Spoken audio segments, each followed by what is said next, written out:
also, we're going to talk about this later, but just to make sure everybody has one of these. Little yellow sheets, got a little timeline of Ezra. If you don't have one, there should be some out there in the foyer. It'll kind of help you as we kind of talk through this chapter. In fact, anybody need one? We have right there. We got one right here. And a couple over here. Pass those out, and then we'll keep your hands up so Will can see you, and then go through this. Just want to encourage you guys, too, to pray for the Erickson family. They're about to make their departure from South Carolina and head out towards Utah. So they're about to head out this way, and so I just want to keep them in your prayers, and also just for a place to stay and live. So there's still a lot of questions out, but they're still coming. They haven't sold their house. They don't know where they're going to live completely yet, working all that out. But there's some cool stuff there, and so just keep praying for them. And then today we're going to continue our series in Ezra chapter 4 called A Ruin to Restoration, and it's a series on the book of Ezra and Nehemiah, and we're kind of going through both these books together. And so you may not have heard a lot on these two books of the Bible. In fact, if you've probably heard a sermon series on Nehemiah, it was probably based around like leadership series or something along those lines about like how to lead people or whatever. It's not quite the direction we're going to kind of go in. I think there's bigger implications there for both of those books about how God is the sovereign covenant keeper, even when the people do not follow the covenant. And the people of Israel, I mean, if you read the Old Testament, you see again and again and again, they sin, they sin, they sin. God says, turn back to me, turn back to me, turn back to me. And they kept ignoring him, they kept ignoring him, they kept ignoring God. And then he says, okay, I'm going to bring in destruction. In fact, the prophets are a lot more harsh. They're like, God is going to destroy you and wipe you off the planet. And that's the language the prophets are sharing. And the people just ignore the prophets because they're the one guy, that is like, oh, he's the only guy that's saying it. We're not going to listen to him. And they ignore the lone prophet. And then sure enough, Babylon comes in. First of all, you have Assyria come into the northern kingdom and conquer Israel. And then eventually you have Babylon come in, and they finish the job and take over Judah. And they wind up deporting many of the best and the brightest back to Babylon, where you have Daniel. The whole story of Daniel is about his time in Babylon, and then it continues on through even all the way to the Persian kingdom. And so this is a lot of history, a lot of big stuff going on, a lot of timelines where we may not know a whole lot about historically. But it's a really cool part of history and a really neat aspect there that I think is good for us to know today. And so as we go through this today, the timeline and the context here for Ezra chapter 4 is the children of Israel have been granted a decree from Cyrus to go back to Jerusalem to rebuild the temple and also rebuild Jerusalem. Now we'll see this kind of happens over the span of several kings of Persia till the job's completely done, where Jerusalem has its walls up and everything all the way to Nehemiah. But it starts in the time of Cyrus, and this is unheard of in this day and age. What do you do with a conquered people? I mean, if a kingdom comes in and conquers somebody, they usually, and again, I say conquered people. Israel was still a conquered people from Persia. They were part of the Babylonian kingdom, but they were still a conquered people. Usually, you don't let them go back to the country of their origin and rebuild its main city. That's unheard of. Nobody lets their new conquered peoples do that, but yet, this is what Cyrus does. On top of that, I mean, even the fall of the Babylonian kingdom seems to happen almost overnight. And this aspect of history, where you have the Babylonian kingdom falling, is very similar to the account we see in Daniel, where there's writing on the wall, and the Babylonians are drinking out of the temple cups and having just a feast and enjoying themselves and getting drunk off of and just making just a mockery of the Lord's instruments from the temple. And God says, I'm going to destroy Babylon. And sure enough, Babylon falls in a night. Now, it was more than that, but at least in the main city, after that city fell, Belteshazzar's killed, that seemed to be the end of Babylon. And what's interesting to me, as we talked about in Ezra chapter 1, is that whole story about the fall of the Babylonian kingdom. Everything we've seen from historians say that it seems strange how quickly Babylon seemed to fall, and yet when you read the biblical account in Daniel, it's not so surprising, because we see in the biblical account the same thing is mentioned there. And why? Because of this abuse they had against God. And God is the one who's in charge of kings and kingdoms and presidents and senators and all in between. He sets up and tears down. And the hard part for us to realize as we walk through that is he sets up good kings and there's evil kings. But yet God uses them for his purposes. Now that's hard for us to wrestle with, and we got to work through some of that. But God's the one who sovereignly puts them in charge. And God does that with Cyrus, and he uses this whole period of time to help Israel remember the covenant. So they built the altar, the new altar. They tore down the old one, and now they've built the foundation of the temple. And here we are in Ezra chapter 4. Last week, there was great worship going on. They were so excited. People are weeping and shouting. And it's just this moment of worship where they're just so thankful to God for what he has done. So much so where people couldn't even hear each other between the crying and the shouting and everything else that's going on. I mean, it's just a beautiful scene. And now we get into opposition. Opposition. Let's read in Ezra chapter 4, and then we'll dig into the text. It says, "Now when the adversaries of Judah and Benjamin heard that the returned exiles were building a temple to the Lord, the God of Israel, they approached Zerubbabel and the heads of fathers' houses, and said to them, 'Let us build with you, for we worship your God as you do. And we have been sacrificing to him ever since the days of Esarhaddon, king of Assyria, who brought us here.' But Zerubbabel, Jeshua, and the rest of the heads of fathers' houses in Israel said to them, 'You have nothing to do with us in building a house to our God, but we alone will build to the Lord, the God of Israel, as King Cyrus, the king of Persia, has commanded us.'" Let me kind of walk through the text and kind of explain a little bit as we kind of go along, just get the size of the passage here. So what's going on here, verse 1 through 3, you've got its introduction to this people of the land. It talks about the adversaries of Judah and Benjamin. Now at the time, at least from the story of the context, they don't seem quite like adversaries yet, but we'll come to find out these are very much adversaries in Jews in Israel. And so, in fact, all the way up to the time of Christ, and this is the introduction of the Samaritan people. And so we saw possibly a little bit of them in the last chapter when they talked about the tearing down of the altar, and the people of the land had built one, and they were not so happy with the tearing down of their altar. And so historically what had happened is Assyria, another country, going back even further to Israel, you have two kingdoms in Israel, a northern kingdom and a southern kingdom. And Israel was divided into Israel and Judah, both nations. And you had Assyria, another nation that was outside of Israel, who came in and conquered the northern kingdom. In doing so, an Assyrian plan for, spreading out the people, dealing with dissenters and that kind of thing. You don't have the age of the internet and the age of, the revolution that we've seen in the last probably century. So it's a different time and age. If you're going to rebel against the nation around you, there's a way to do that, and you need proximity. So Assyria said, we're going to take these people, these conquered peoples, and this is many nations, the whole Assyrian kingdom, and we're going to spread them out. It's like, imagine if you had M&Ms, and you had a bowl of red and green and brown and yellow, and you're like, I'm going to just mix them all into one, and that's what you get like in a bag. That's kind of what Assyrians did to people. They spread them out all along their empire. And this was a way for them to keep control of the people. Well, in Israel, what happened is you have this spread of people that are now in Israel. And they have different cultures and different languages and different backgrounds, and they're now in Israel. Well, they're bringing in with them what? Their religious practices, their religion. They have all these different things, and they're the ones who built this new altar. Well, it's very clearly laid out in Leviticus how the altar is supposed to be built and how the tabernacle and the temple. And this seems like, in fact, if you read it, you're like, I can't believe all this detail. It may be hard for you to read through the book of Leviticus and see all those things that are going on there because of the amount of detail there. But the point of that was that God intended worship for himself to be taken seriously. And those details were there so that people knew that worship of God was to be taken seriously. Post-exile, the Israel people realize, hey, we've messed up, we've screwed up, we've done a lot of bad things, and we need to get this right. So they tear down the Samaritan temple because you didn't have Levites supervising as priests. They were people from all different backgrounds. They're the ones who built it, so they tear that down, and now they're building the foundation of the temple.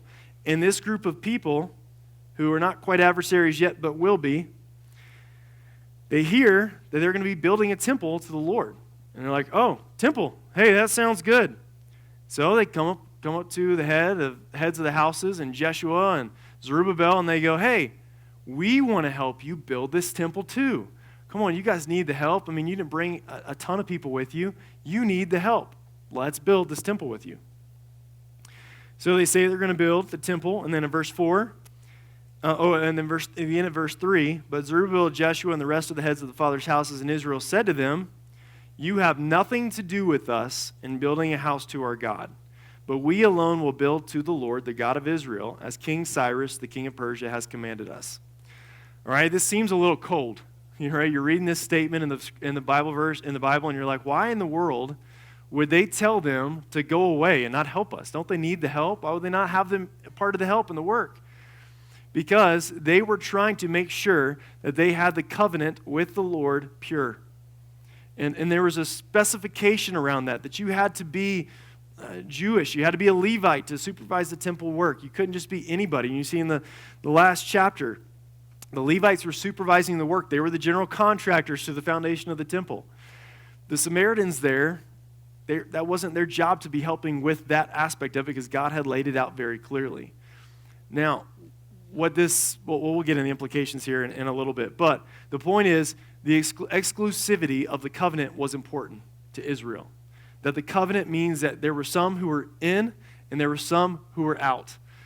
And we'll talk kind of the implications and meaning of that, but that was important. Just keep that back in your mind as we kind of continue on. So then in verse 4, then the people of the land discouraged the people of Judah and made them afraid to build, and bribed counselors against them to frustrate their purpose all the days of Cyrus, king of Persia, even until the reign of Darius, king of Persia. So the Samaritans were not happy with this. Imagine if you came in, you're like, hey, we want to help you build this, and they're like, you can't do it. I'm so sorry. Well, they were angry. And so they go away, and they discouraged the people of Judah and made them afraid to build. So I don't know what that means exactly, if that was through threat of physical violence. We see in Nehemiah that they thought for sure physical violence was coming because they're all told to carry a sword with them. And so they were afraid, possibly, their lives were in danger.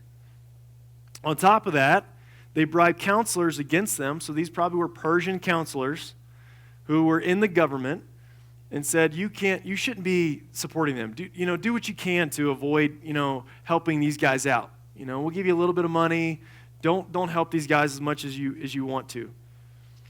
All the days of Cyrus, king of Persia, even until the reign of Darius, king of Persia. So this is where we've got our handy, dandy little timeline here. And you'll see Cyrus in the fall of Babylon in 539 BC.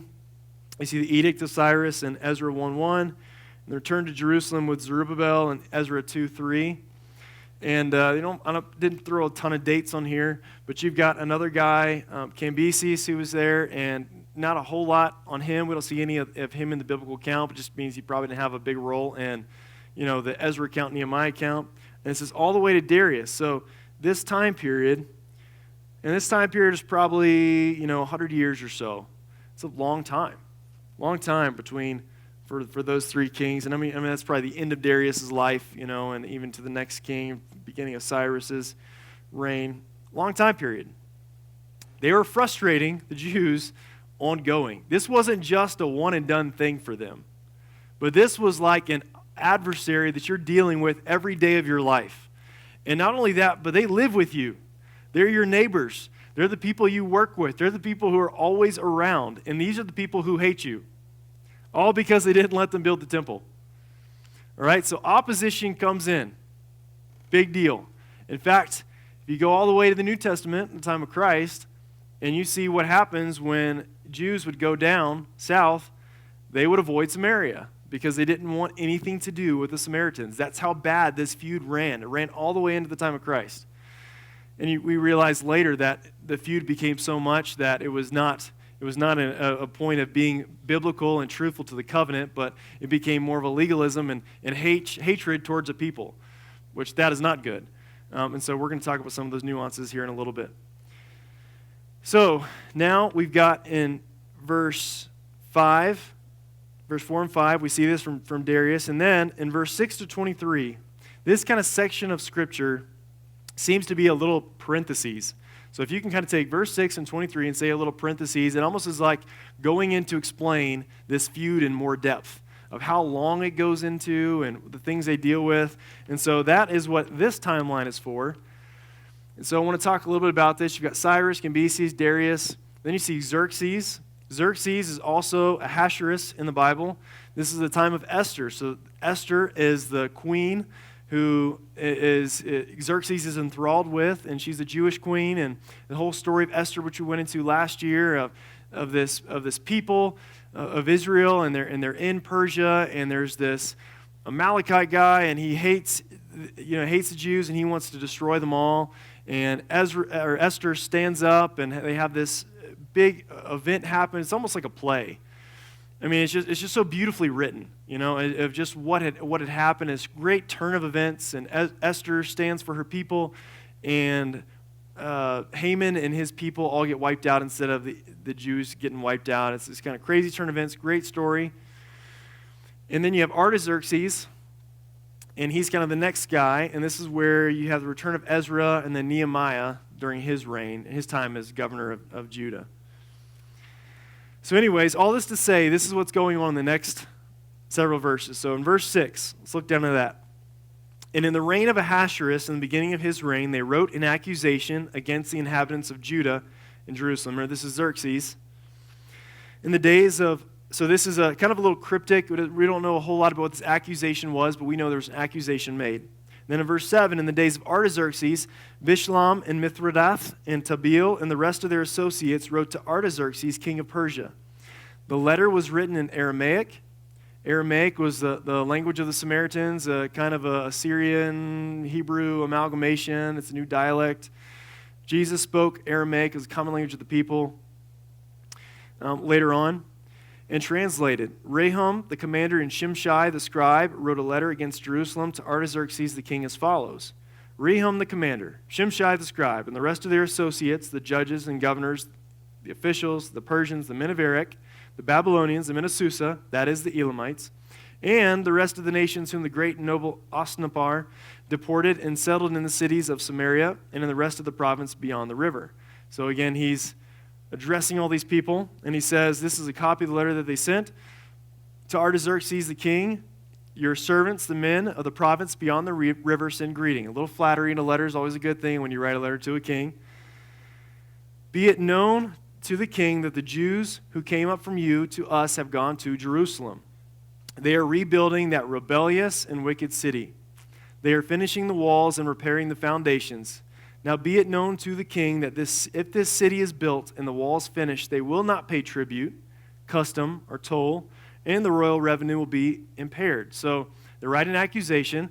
In the past, Jerusalem has rebelled against whatever kings are over it. And you're allowing these people to rebuild their kingdom. In doing so, they're going to rebel again. And on top of that, they're not going to pay the tax if that comes into place. Well, this is a big deal in this time because Persia is fighting some very expensive wars against Greece, and they're not doing so hot. They've been losing quite a good bit. And so when you think of rebuilding the temple treasury, you need your subjects to pay you taxes so you can finance your war. Well, if you're thinking from a king's standpoint, then if that's possibly true, this may not be such a good idea to let them rebuild in Jerusalem. Very smart political maneuver done by the Samaritans here. In verse 14, now because we eat the salt of the palace, and it is not fitting for us to witness the king's dishonor, therefore we sent and informed the king. Again, another political, you can hear the politics just like oozing off of the page here. Just like you could picture like some back room doors with senators and representatives just having all these kind of conversations, and the way that they go about, like, these people, we don't want to dishonor you, king. We know how important your honor is. I mean, again, just hidden his ego. I mean, right? If you think big empire, king, I mean, you want to get the guy's ego because you know he's got a pretty good one. So they're saying, it's important. We don't want to dishonor you. And he says here that we send and inform the king in order that search may be made in the book of the records of your fathers. So go back and search the records. Check the Babylonian records, check the Assyrian records, see what's going on here. And it says that you will find in the book of the records and learn that this city is a rebellious city, hurtful to kings and provinces, and that sedition was stirred up in it from of old. That was why this city was laid waste. we made known to the king that if this city is rebuilt and its walls finished, you will then have no possession in the province beyond the river. Finally, king's biggest fear, you're going to lose Judah. You're going to lose this area of Palestine if you do this. It's a pretty smart letter, very well politically written. Then the king sent an answer to Rehum the commander and Shimshai the scribe and the rest of the associates who live in Samaria and in the rest of the province beyond the river. Greeting. And now the letter that you sent to us has been plainly read before me. And I made a decree, and search has been made, and it has been found that this city from of old has risen against kings, and that rebellion and sedition have been made in it. And mighty kings have been over Jerusalem, who ruled over the whole province beyond the river, to whom tribute, custom, and toll were paid. Therefore make a decree that these men be made to cease, and that this city be not rebuilt, until a decree is made by me, which is key for later. And take care not to be slack in this matter. Why should damage grow to the hurt of the king? Then when the copy of King Artaxerxes' letter was read before Rehum and Shimshai the scribe and their associates, they went in haste to the Jews at Jerusalem, and by force and power made them cease.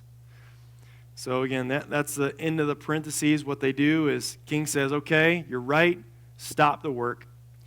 Samaritans take that as an edict from the king, and they go in by force with the king's permission and say, you will not do any more building or we will kill you. That's what force and power mean. You stop or we have the swords and we'll stop you. And then going back to 24, goes back to verse 5. Then the work on the house of God that is in Jerusalem, going back to Darius here, stopped, and it ceased until the second year of the reign of Darius, king of Persia. So opposition. Opposition comes across Israel, and this kind of seems, out of place maybe if you're reading this and you're reading it from maybe a story as a story in that aspect of, okay, all these cool things have happened to Israel. Cyrus, grants them this edict. They go back, and then all of a sudden they face this opposition. They cannot build the temple. They can't build Jerusalem. What's going on here? What's happening?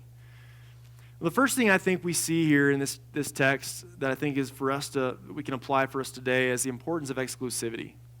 Exclusivity is one of those things for us that seems almost like a dirty word in today's culture. Because the language of our time, the language of our world, and the language of our culture is, everything is fine as long as you don't tell me what's right and what's wrong. And as long as you don't tell me what's right and what's wrong, I'm good with that. We're good. As long as you don't tell me that my actions are good or my actions are evil, we're okay. And that's the language in which the world lives in.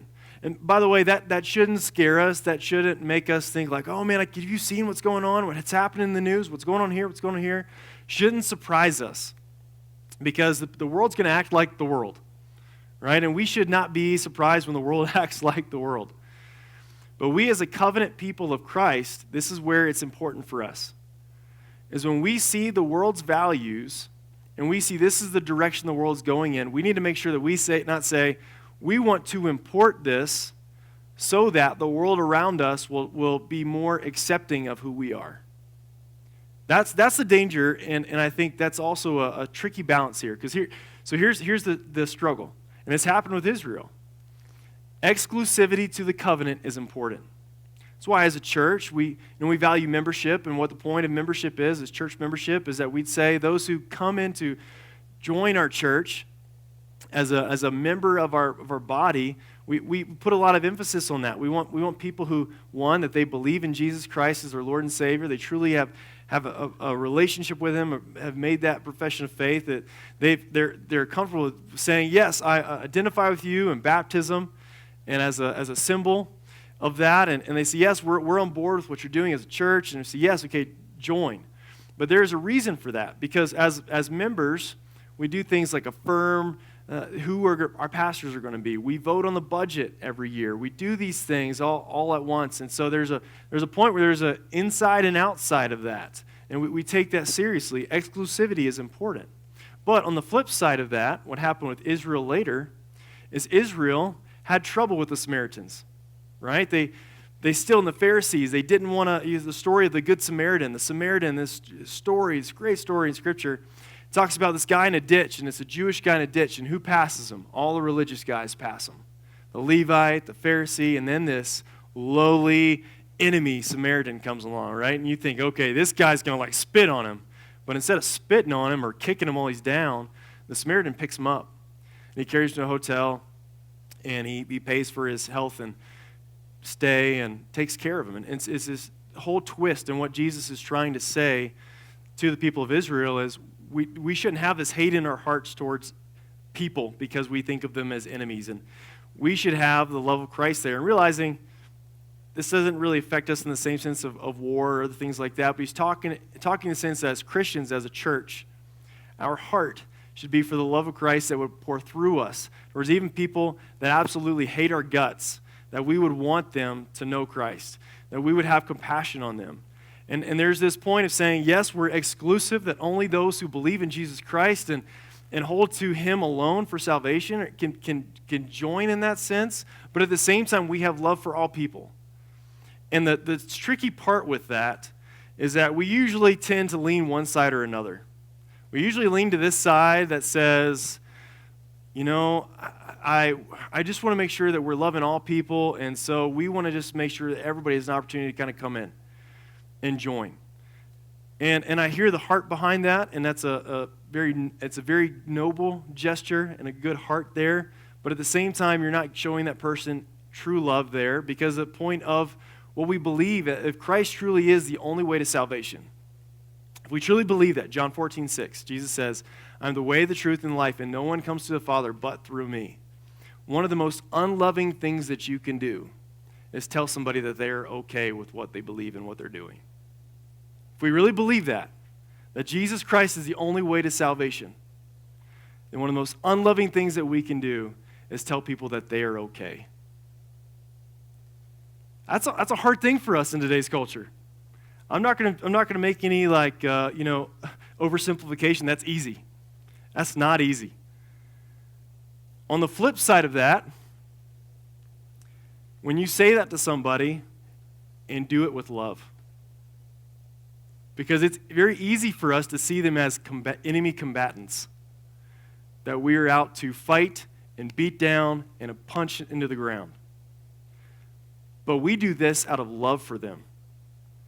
And that love is the motivating factor for us as we share the love of Christ with people, that we would love them enough to tell them the truth, and yet love them enough to do it in a way that glorifies God. That's the balance. Exclusivity is important. The second thing we see here is that opposition will come. If you stand for anything at all in this world that's worth standing for, there will come a point when opposition will face you. It will. One of the stories I like to share, just kind of related to this, just think of like opposition. It's kind of a silly example. But back in the day, when I was in college, you played NCAA football on the Xbox or whatever, or Madden or whatever else it would be. And when you're getting closer, I'd play like the Dynasty of the whole season. And every game's important. You want to win them all. So what do you do when you get close to losing a game? You reset the Xbox, right? And then you play it again because it's saved to the last win. Then you play it and you win it, and then you keep going. And the point is, like opposition, we don't like to fail. We don't like people coming back up in our face and saying that you were wrong, that you shouldn't be doing this. We don't like to hear that, especially if you're people who enjoy the praise of men. And that's most of us. We want to be liked. We want to be encouraged. We want people to think well of us. But if you're standing for the things that are important in life, opposition will almost always come, at least at some point. And I'm not saying we welcome opposition, but that it's going to come. And following after Jesus is something that's worth fighting for and worth standing for. It's one of the hardest things that we can do in this world is to stand for Jesus Christ. But in standing for Jesus Christ, there will be people who oppose what you're doing. There will be people, since we've started this church, who said, we think what you're doing is wrong, and we don't want any part of that. I've had people tell me those types of things before. And you think, okay, I hear you, but we're going to keep going. We're going to keep moving. We're going to keep pushing forward what God has laid in our heart to do. And anything worth fighting for, whatever it may be, there's going to be people who say, you shouldn't be doing that. Sometimes opposition will even come from those who come in the name of Christ. Now here we have the Samaritans. They're not coming in the name of Christ, but their belief system is very similar to the Jews. I mean, they have a new kind of syncretistic kind of approach to their religion, but they have an altar. They sacrifice animals. They still are doing a part of the sacrificial system. They think the temple is a good thing, and we even see later on that they have their own Samaritan temple. And even in the story of the Samaritan woman with Jesus and the Samaritan woman and the woman at the well, she even says, like, well, we worship at that mountain and you worship there in Jerusalem. So it's very similar in religions. And so I think sometimes we will have those who come in the name of Christ who say, we are on the same team as you, but they're not on the same team as us. And we'll say, we are with you as long as you do it this way. We need to make sure to realize that there's going to be opposition coming from people even in the name of Christ, who say, you shouldn't be doing this. Keep going. Keep going. I think 3, we see that following Jesus often results in negative consequences. And if you've heard me preach before, you know this is something I harp on a lot, but I can't stand when people tell others that when you come to follow Christ, it's going to be easy. Because I think it's one of the biggest lies that we have said as a church is that, wait, you've got something wrong in your life? Well, if you come to Christ, he's going to make everything better. It's going to be all good. You're going to have any pain. You're not going to have any suffering. The Bible is full of a theology of suffering. You read Hebrews chapter 11, and you see what happened to those who follow in the name of Christ, who've been ripped in pieces, who've been beheaded, who've been all kinds of stuff. And even in the early church, we see them ripped apart by lions and boiled alive in oil. You think this is what happens to people who follow in the name of Christ. It's not going to be easy. It never was a promise to be easy, but we believe Jesus and we follow him because he's the only one worth following. If he is the King of Kings and the Lord of Lords, then who else would we follow? Who else has that kind of command over our lives, or the command to say to nothing, be light, and light comes out just because he speaks it into existence? I want to follow him. I'm not going to follow some other king that I make up over here. I'm going to follow Jesus. But that doesn't mean it's going to be easy. And there's been so much of this doctrine, theology, whatever philosophy that comes out and says if you follow Jesus, he's going to give you the job of your dreams, he's going to give you the house of your dreams, the car of your dreams. You're never going to get sick, you're never going to get hurt. All these things are going to just work out perfectly for you. Everybody's going to love you, and you're going to walk on a field of rainbows and lilies or whatever it is. And it's going to be awesome. And it's just not true. It's just not biblical. There's a theology of suffering, and that opposition will come if you follow after Jesus. We shouldn't be afraid of it, but it often results in negative consequences. Jesus even says in the New Testament, if you come after me, I'm going to divide family against family, sister against brother, father against son, father against daughter, families ripped apart because of following Jesus. That there will be people who say, you shouldn't be following Jesus, and I don't want you to be doing that. Jesus says this is going to happen. He says to the people who come to follow after him, he says to the guy, and he says, well, I have nowhere to sleep, where am I going to be? And he's like, well, the Son of Man has nowhere to lay his head at night. You're going to still want to follow me? And the guy's like, oh, I don't know. And he's like, foxes, have places to sleep, but Jesus doesn't. So what do you think you're going to do? You may not have a place to sleep at night. You may not have any possessions. You may not have anything, but you're going to follow after Jesus because he's the Lord. Following Jesus often results in negative consequences. And lastly, perseverance is necessary for a follower of Jesus. I think when we sign up we say, yes, I believe in Jesus. I'm going to follow Jesus. It's not a one-and-done thing. And we're kind of a people, a culture that likes the big event. It's the big mountaintop. It's the big deal. I was able to do a wedding Saturday, and just in talking even through that idea of marriage. Weddings are one of those things. You get all excited. Everybody gets all dolled up for the wedding, and it's all pretty and beautiful, and it's all sweet, and it's exciting, and everybody's there for that. But then what happens 2 years later when you go through that first big fight it just seems like, how are we going to recover from this one? Right? That marriage is that day in, day out, just walking together through those struggles together. It's not just about the wedding. Which is why a lot of people get divorced, because they have expectations that it's all going to be like the wedding day. And things are not always the same way. It's hard. It's hard work. In the same way of following after Jesus. Yes, he paid the price for our sin. He died on the cross for us. He did all that. We have grace and forgiveness. He's done all the work. But following after Jesus cost us something. And to follow after him, we need to persevere in that. Again, we hiked another trail on Friday, and my daughter, she's almost 5 years old, and hiking's hard for a young child. And so we're hiking up the trail, and she's kind of telling me, I'm tired. I want to go back. I want to go back. We're like, we're going to go to the top of the mountain. She's like, no, I want to go down the mountain. So she's trying to talk through this, and it's kind of just, I saw it as just like a teaching time for my daughter. And I said, sometimes the best things are the hard things. But we often equate the easy things to the best things. But the hard things, they teach us something.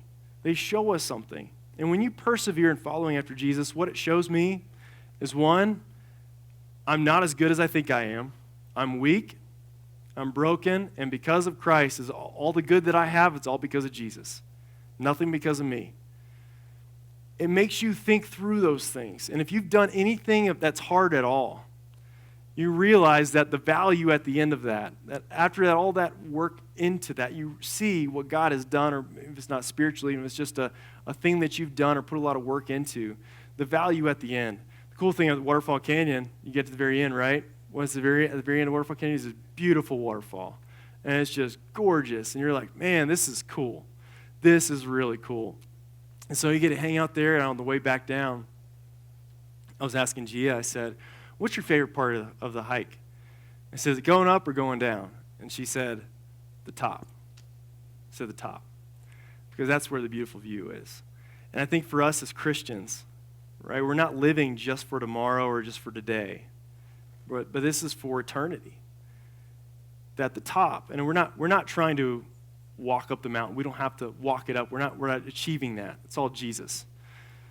But eternity's waiting for us. And we are living for eternity, and sometimes we have just these lenses in which we can only see today. We can only see what's right in front of us. We can't see anywhere beyond that. It's like, if you only knew what I'm dealing with right now, this is so incredibly hard. You realize that, yes, that's hard. But we're living for something more than that. Sometimes when people come across those hard circumstances, they turn and they leave Jesus. And we have to realize that perseverance, to follow after Christ, even when things are hard, is where we should be day in and day out. And that eternity is waiting for us. It's all been done. It's already paid for in Christ. He's done the work.